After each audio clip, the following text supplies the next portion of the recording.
Greetings, dear brothers and sisters. My name is Chongor Kelemen. You are watching Ora et Labora, Pray and Work.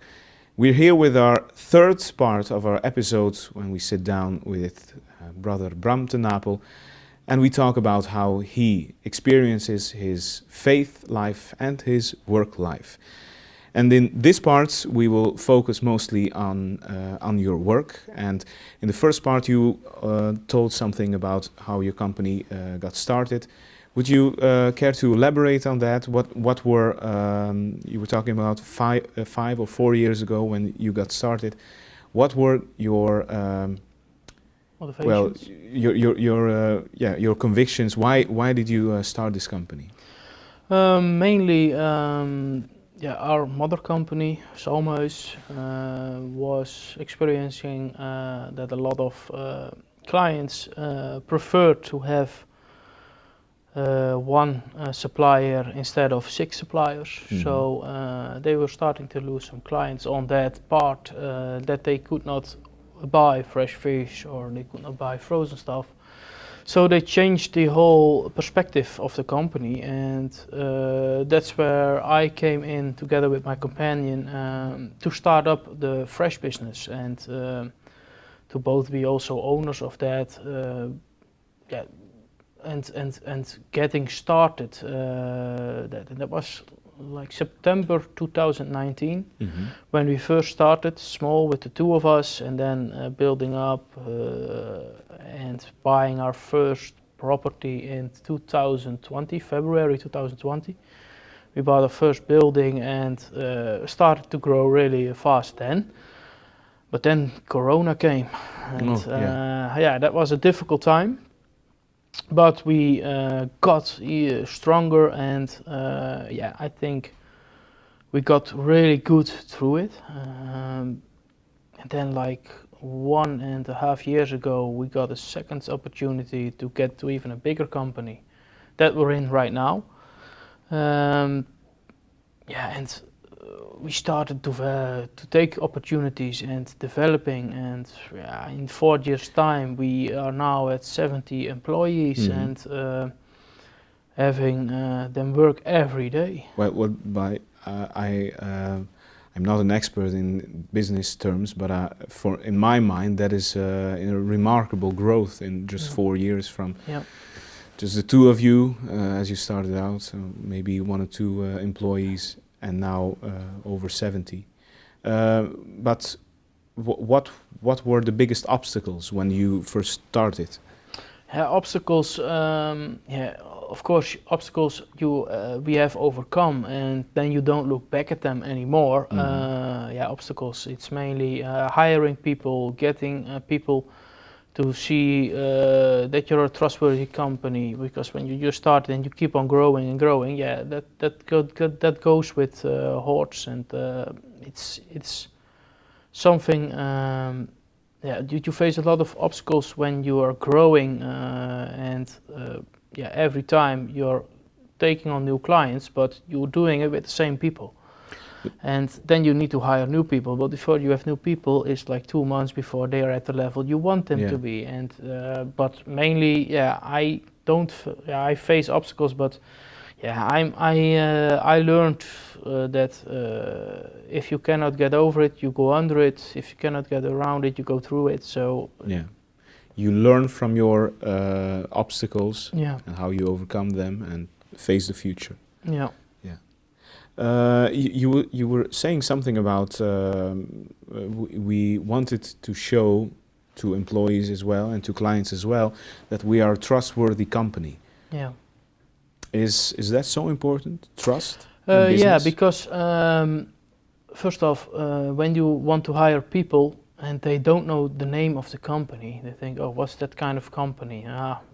When you're a company that's over 30 years, they know the company. And they know when they start working there, they have no problem with losing jobs, etc. when the company goes bankrupt. And with newer companies, people are a little bit anxious to go over there and work. And that's something we faced in the beginning. that people didn't know. And also because we started like 4 months before Corona, and in Corona a lot of people also lost jobs. So the people are a little bit anxious that to change jobs, that they have safety here, to change job to another company that they don't know from the past. So what employees as well and clients as well are looking for is trustworthiness, security, safety. And what about finances? Where does that come to play? Where does money come in? Yeah, of course we have our mother company, Salmuis, and that's how we could grow so fast. We had their support, and when we could not get insurance, for example, when we wanted to purchase in Norway, when you purchase something, you need to have insurance. Yeah. And when your insurance doesn't cover everything, then we always had our backup mother company that would sign off on it and would take responsibility for it. And yeah, that's something that helps you grow also, because when you double in revenue, there's also double the amount of money outstanding with clients. So that's a lot of money you're talking about, and when to have a good solid company behind you, that will help you grow also. Yeah. You were talking about growth of the company.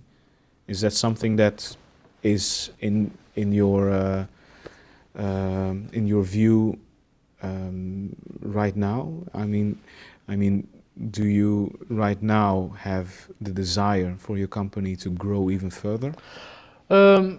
Of course, you want to grow, but not grow in like too fast. You need to, for example, you cannot grow in a straight line. You need to grow with hordes of calmness and to have stability and to accumulate things. When you have like a growth, then you need to evaluate and then grow again. And that's the thing. You need to take a good point of view on. Because when you only go rise and rise, you start to lose, and then you're down. You start to be going faster downhill.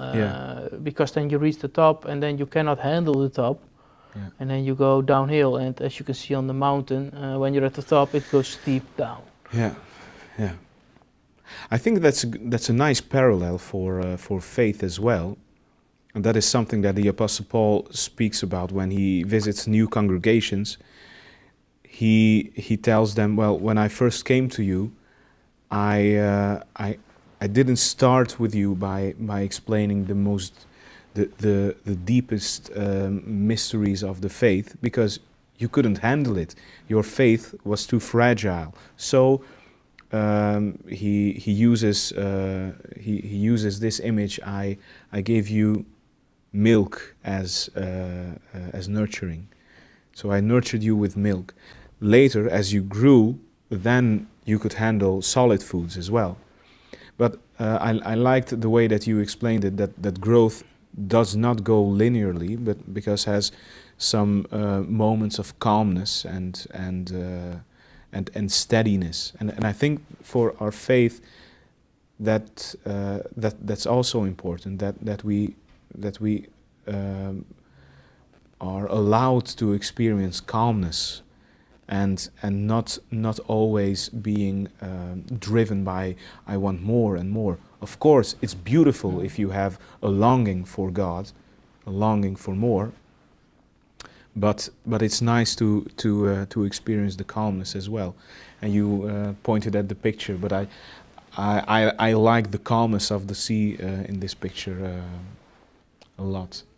And that is something that only Jesus can do for you, to calm the storms and bring the sea to being still. So we were talking about growth, and well, you said that growth can also be later down the line. So maybe you aim for sustainability now. Because we are now in a company, and then at one point you have reached the maximum capacity that you can process in the company. We are not there yet, but when you reach that, then you need to have sustainability and fine-tune everything, and then you can start looking to improve things and start growing again. But you also need to be thankful for what you have and to reflect on what you have.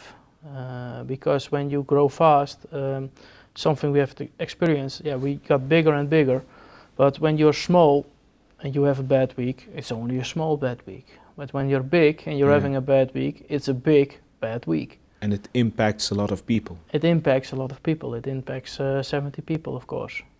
Yeah, yeah. Does this responsibility weigh hard on you? Do you sometimes have sleepless nights because of it, or? No, I sleep really well, but it weighs. I get more joy out of it. It's more that I know because I'm doing this, and it's not even that to make money down the line, but to support 70 people, to support 70 families by that way. That's more satisfying than having like big profits. To me, it's not all about the money, but it's also that you can know those 70 families, they are relying on me, and you know they are having a good sustainable life because you are helping them achieve that. Yeah. When you were talking about the plans for this company, for the future, how can you view these plans in light of God's plans for us, for you personally, for the world? Do you, for example, bring your plans to God and say, listen, Father, I have big plans for this company. Would you give me what I need? Do you focus on your plans when talking to God? Of course, you talk. You take it in your prayers, but also the way I see it, I get everything from God. Because my growth is only coming from God. You can see people are wanting to say, but that's the selfishness of the people. I'm doing it all by myself. No, it's all because God gives it to you. Every dime I make, I thank God for it, because it's like you see with your job, it could be easily taken away. And you can be the richest people, but it's a matter of seconds, it can be taken away. But you need to live that you get your wealth and your good progress. You need to live that it's all been given by God. There's a Bible verse in Proverbs which says, "Commit your actions to the Lord and your plans will succeed." What do you think about that? There's nothing more to say on that. That's all accurate. But does it mean that all of our plans succeed? We are not here for ourselves. We are here to worship our Lord and do things for Him. And if you bring everything to God, God will help you with everything. And you don't see it right away. Most of the times you don't see it. But when you look back, then you see His hand through everything. Yeah. Well, it's nice that you started this discussion by saying, well, I don't really like to look back on what happened, on the obstacles that we faced, although you acknowledge them and you see and you learn from them. On the other hand, you say, but actually I do need to look back to see how well God has led me up to this point.